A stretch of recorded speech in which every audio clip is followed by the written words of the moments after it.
Kathniel muling nagtagpo sa wedding. Rhea, Zanjo ikakasal din sa church.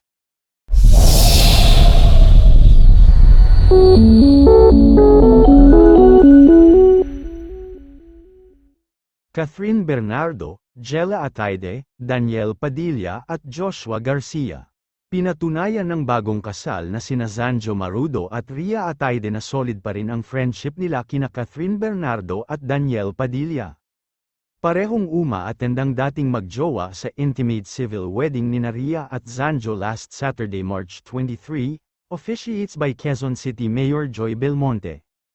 Present sa kasal ng celebrity couple ang mga kapatid ni Rhea na si Congressman Arjo Ataide, kasama ang asawa nitong si Maine Mendoza, Xavi at Jella Ataide at syempre ang parents ng aktres na sina Art Ataide at Sylvia Sanchez. Sa kampo naman ni Zanjo, naroon ang tatay niyang si Zosimo Marudo, at mga kapatid na sina Zosan, ZJ, Zany Jane, at Zandro kasama ang asawa nitong si Evangeline. Pagkatapos ng intimate ceremony, naganap naman ang wedding reception sa Concept Space Manila sa Quezon City. Spotted sa venue si Catherine Bernardo na nakuna ng litrato kasama ang kapatid ni Rhea na si Jella. Ipinost ng young actress ang photo nila ni Kath sa social media. Makikita ang cute na litrato ni Jella with Catherine sa kanyang Instagram story na may caption na, "Another one I missed, heart emoji, love you, ate at Bernardo Kath." Sa ilan namang litrato na nakita namin sa X, dating Twitter, ay makikita ang pagdating ni Daniel kasama ang isa pa nilang kagrupo na si Joshua Garcia. Ang iba pang celebrities na nakisaya sa kasal ni Rhea at Zanjo at sina Enchong D, Jane Onyesa, R.K. Bagatching, celebrity stylist David Milan, Dominic Ochoa and wife Denise Go Ochoa, na siyang nag-makeup kay Rhea. Dumating din ang It's Showtime host na si Darren Espanto, Bayani Agbayani, Yula Valdez, at Smokey Manoloto. Samantala, ang nabalitaan natin, magkakaroon pa ng church wedding sina Zanjo at Rhea, hindi lang masabi ng ating source kung kailan ito mangyayari. At samantalang Paolo game mag-guest sa It's Showtime, kaibigan ko sina Vice Ganda, Paolo Contis at Vong Navarro. Mukhang madali namang naka-recover si Paolo Contis sa pagkakatsugi sa noontime show nilang, Tahanang Pinakamasaya.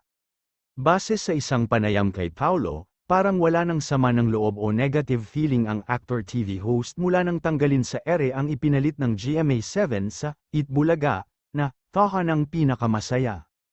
Matatanda ang tuluyan ng nagpaalam sa Kapuso Network ang programa ng Tape Incorporated noong March 7, na pinangungunahan nina Paulo, Isko Moreno, Buboy Villar at iba pang Kapuso stars. Sinundan nga ito ng historical na pagsasanib puwersa ng ABS-CBN at GMA para sa pagpapalabas ng It's Showtime sa Kapuso Network noong March 20, 2024. Sabi ni Paulo sa panayam ng 24 Oras, game na game siyang mag-guest sa It's Showtime kung mabibigyan siya ng chance. "Oh, work is work and I'm very happy na meron silang lugar," say ng aktor. Payag din siyang makipag-collaborate sa mga host ng It's Showtime.